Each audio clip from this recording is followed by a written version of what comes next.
What's up, football fans, and welcome to NFL Week 4 review on Tim Reynolds Show. As I'm recapping Week 4 of the 2024 NFL season, and we're kicking it off with my Tampa Bay Buccaneers taking on the Philadelphia Eagles. The Buccaneers looking to bounce back after losing to the Denver Broncos last week at home. This game would be played at Raymond James Stadium, and did we see one heck of a domination from the Tampa Bay Buccaneers, especially on defense, with the Philadelphia Eagles being shut out. That's right, folks, 0 yards total in the first quarter of this matchup, as the Tampa Bay Buccaneers came out firing with 14 points in the fourth quarter, and man, we would see a final score of 33-16 as the Tampa Bay Buccaneers make a statement win against the Philadelphia Eagles at home at Raymond James Stadium. We would see Baker Mayfield throw for 347 yards, 2 touchdowns through the air, and a badass rushing TD off an option play on 4th and goal that really helped compel this Buccaneers offense to the victory after the Tampa Bay Buccaneers defense really dominated, forcing Jalen Hurts with a couple of turnovers in this game. And also, we would see wide receiver Mike Evans have 8 catches for 94 yards and a touchdown, but we would see history made for the all-pro wide receiver as he now becomes the Tampa Bay Buccaneers all-time franchise leading scorer, passing by kicker Martin Dramatica, an epic accomplishment for the all-pro wide receiver and future Hall of Famer and the best Tampa Bay Buccaneers player of all time, in my opinion, here on Tim Reynolds Show. As you see, we're rocking the Mike Evans jersey today. Way to go, Mike. Congratulations on the huge accomplishment as Mike Evans now becomes the all-time leading scorer for the Tampa Bay Buccaneers franchise. Wow, a big accomplishment, man. And the Tampa Bay Buccaneers get the victory in Week 4 as they now will move on to the Atlanta Falcons on Thursday Night Football as they head to Atlanta to take on their division rival, their first division matchup of the 2024 season. And now, guys, moving on to our next game on Sunday as the Jacksonville Jaguars traveled to take on the Houston Texans. The Jaguars were looking for their first win on the season, but they would not get it in this game, even though they came out strong in this one. We even seen backup running back Bigsby have a huge run in the second half as he has 7 carries for 90 yards, but it would not be enough to topple the Houston Texans, who get the victory in this one, 24-20. CJ Stroud throws for 345 yards for 2 touchdowns through the air, but Nico Collins really balls out for the Houston Texans offense as he has 12 catches for 151 yards and a touchdown in this one to help propel the Texans to a victory after a tough week last week losing to the Minnesota Vikings. The Texans bounce back in this one, and now the Jacksonville Jaguars are left to wonder when they're going to get their first win in the 2024 NFL season as they move to 0-4 on the season, and the Houston Texans move to 3-1.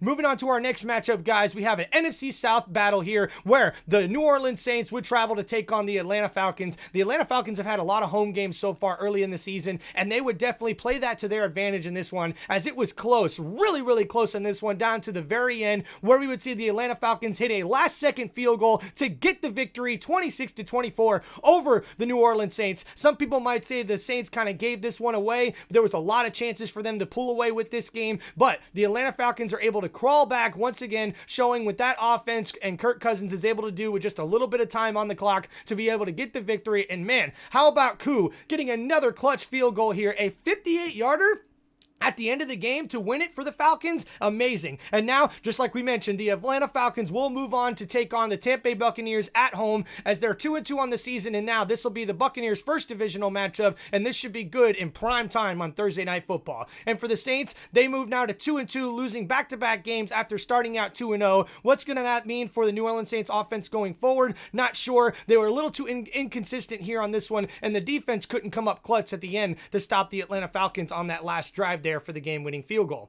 But moving on to our next matchup, we got the LA Rams traveling to take on the Chicago Bears, and the Chicago Bears were able to be relentless in this one and really were able to hold off the LA Rams from a comeback in the fourth quarter after the Rams scored 9 points in the fourth quarter, but that would not be enough as we would see the Chicago Bears get the victory 24-18 over the LA Rams. And man, a tough matchup as we see the Rams really dominated the stat sheet. Matthew Stafford goes 20 for 29 for 224 yards, but he throws a pick. We only see Caleb Williams have the only touchdown for the Rams offense all day as he has 94 yards and that touchdown on the day. But man, Caleb Williams and the Chicago Bears team is definitely show they got some grit, and they're able to get their second win on the season to improve to 2-2. Next matchup, we see the Minnesota Vikings undefeated on the season early on here in 2024 as they go to travel to take on the Green Bay Packers. with the Packers getting back their starting quarterback Jordan Love in this matchup, we would see a pretty dominating matchup in the first half here for the Minnesota Vikings, who really came out early, going up 28-7 after the first half. But we would see a good comeback here from the Green Bay Packers as they made it close at the end. But the Minnesota Vikings would get the victory 31-29, even after the Green Bay Packers offense scores 22 in the fourth quarter. That would not be enough. We really do see Aaron Jones for the Minnesota Vikings help control the offense as he has 93 yards rushing in this one, and I believe a receiving touchdown. But the name of the day as far as stat goes to Jordan Love as he gets 389 yards and 4 touchdowns in his return, but he throws the ball 54 times, and man, that just wasn't a good success there for him as they tried to come back and crawl back in this one, but really couldn't get it done as they moved to 2-2 on the season, and the Minnesota Vikings moved to 4-0 as they now travel to London this upcoming week to take on the New York Jets. Next up on the Week 4 slate, guys, we had the Pittsburgh Steelers undefeated on the season early on, traveling to take on the Indianapolis Colts in Lucas Oil Stadium. And man, we would see WWE superstars galore there at the game, and we would see one heck of a game as the Colts came out early, going up 14-0 in the first quarter, and they would hold on to get the victory in this one, 27-24. After the Pittsburgh Steelers mounted a late comeback in this one, it would not be enough. Even though Justin Fields throws for 312 yards and a touchdown, that would not be enough as we see Jonathan Taylor get 88 yards and a touchdown, and Michael Pittman Jr. has his best game of the season early on, 6 catches for 113 yards as the Colts get the victory to move to 2-2 on the season, and the Steelers now drop their first game of the year, going to 3-1 as they now will take on the Dallas Cowboys coming up on Sunday Night Football, their first ever meeting on Sunday Night Football in their both franchise long history. So that's really cool to look forward to. And then guys, next we have the Denver Broncos who traveled to New Jersey to take on the New York Jets, and man, it was a sloppy, rainy game in this one, but the Denver Broncos were able to pull off the upset and get the victory 10-9 as all the New York Jets offense could muster was 3 field goals in this game. They had a lot of mistakes there, a lot of penalties that really forced the hand of the Denver Broncos to be able to get the victory in this one after they controlled the clock, and rookie quarterback Bo Nix gets his first career touchdown pass in this game. Moving on, guys, after that matchup, we see the Cincinnati Bengals taking on the Carolina Panthers, and this one was a little bit closer than I think the experts thought, as the Bengals were able to pull away and win this one 34-24 over the Carolina Panthers. We see Joe Burrow had himself a day, 232 yards through the air with 2 touchdowns, and Jamar Chase, 3 catches for 85 yards and a touchdown. A big touchdown pass early on in this game that really helped propel the Bengals to a win in this one, as the Bengals get their first win of the season early on to move to 1-3, and the Panthers are 1-3 now early on the season as they look to bounce back after this loss. Excuse me.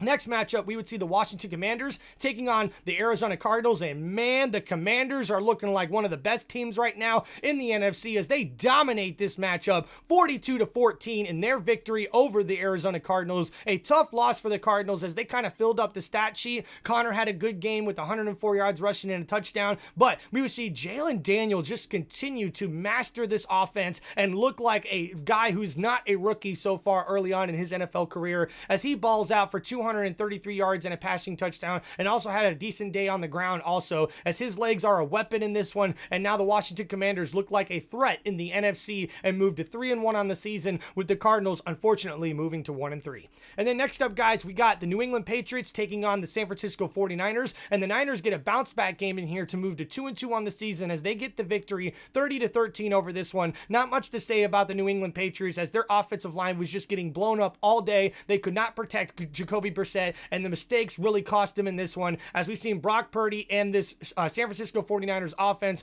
really stick to the run game, as Mason had 123 yards rushing and a touchdown on this one to help control the clock and get San Francisco the victory in this particular matchup in Week 4.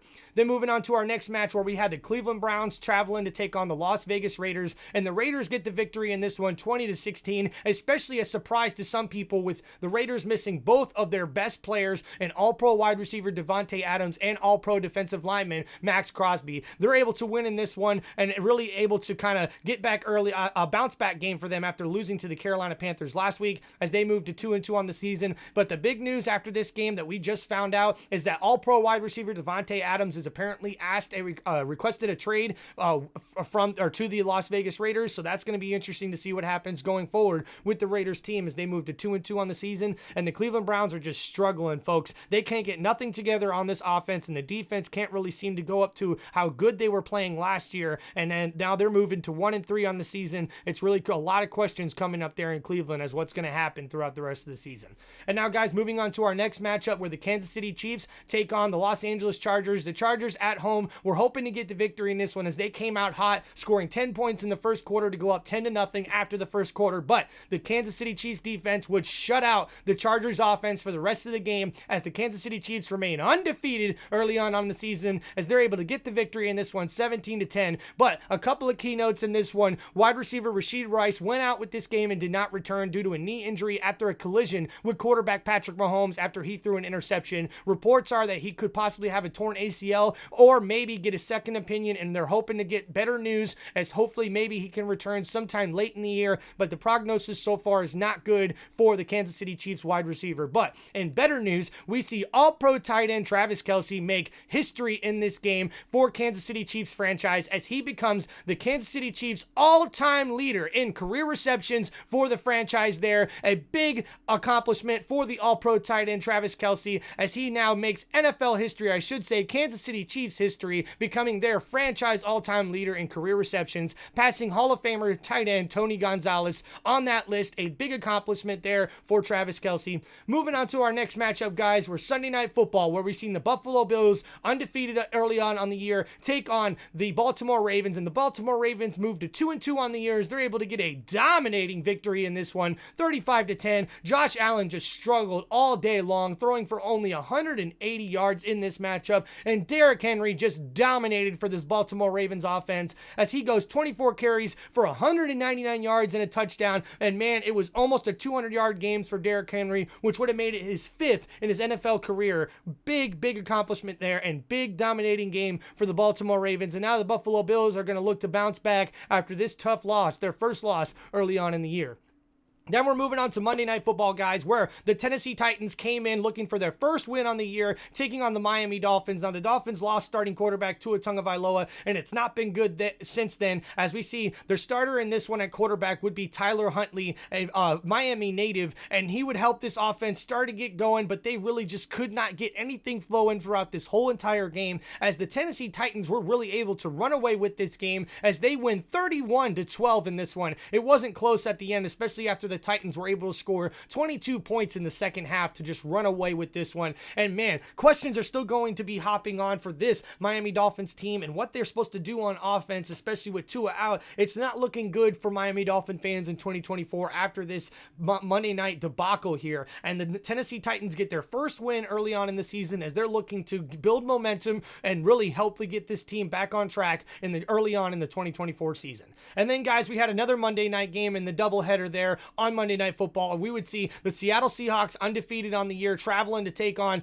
the Detroit Lions in Detroit. And man, the Detroit Lions had their badass black uniforms with the blue helmets, looking so cool on Monday night. And man, did we have some fireworks in this one, folks. That's right, we seen a high-scoring matchup as the Detroit Lions were able to get the victory, 42-29, to hand the Seattle Seahawks their first loss early on in the 2024 season. But man, how about Jared Goff? He goes a perfect 18 for 18 in this one, throwing for almost 300 yards in this one, 2 passing touchdowns, and not only that, he also makes NFL history because he got a receiving touchdown on a badass trick play from wide receiver St. Brown, man. He was able to throw the pass to Goff, was able to catch it for a touchdown, and now Jared Goff becomes the first player in NFL history to have a 75% completion percentage, throw for over 200 yards in a game, and have a receiving touchdown. Crazy to think, as he also makes NFL history, going perfect, 18 for 18, not throwing one incompletion throughout the whole game. What a dominating win here, even though the Seattle Seahawks team really was able to mount a lot of good points on the offense, especially in the second half, but it would not be enough for them to get the victory in this one. But man, anytime these two teams face off, there's always a really good game to look forward to. And man, how about the Detroit Lions, as this offense looks like they are unstoppable as they move to 3-1 on the year and hand the Seahawks their first loss on the year. And this has been your Week 4 NFL recap and review review from Tim Reynolds Show. Thank you guys so much. If you made it all the way to the end, I appreciate you guys. Thank you so much. This is my dream to start this YouTube channel and cover sports and the sport I love, football, and also NASCAR and WWE. And I appreciate you guys making it all the way to the end of the video here. And hey, it's only week 4 of the NFL season, man, but week 5's right around the corner. So make sure you check out Tim Reynolds Show for more content throughout the 2024 NFL season. I'll be doing a preview for Thursday Night Football as my Tampa Bay Buccaneers will be taking on the Atlanta Falcons in prime time on Thursday night. So make sure you guys check that out, and also check out all the upcoming content, not only from NASCAR, but also from WWE and college football and the NFL right here on Tim Reynolds Show. Make sure you guys like and subscribe. Please hit that like button, hit that subscribe button, and share it with all your friends. Make sure you leave some comments there. I'd love to hear you guys' feedback from this awesome video from this week 4 NFL review from Tim Reynolds Show. Thank you guys so much. Peace out, everybody. Have a great day.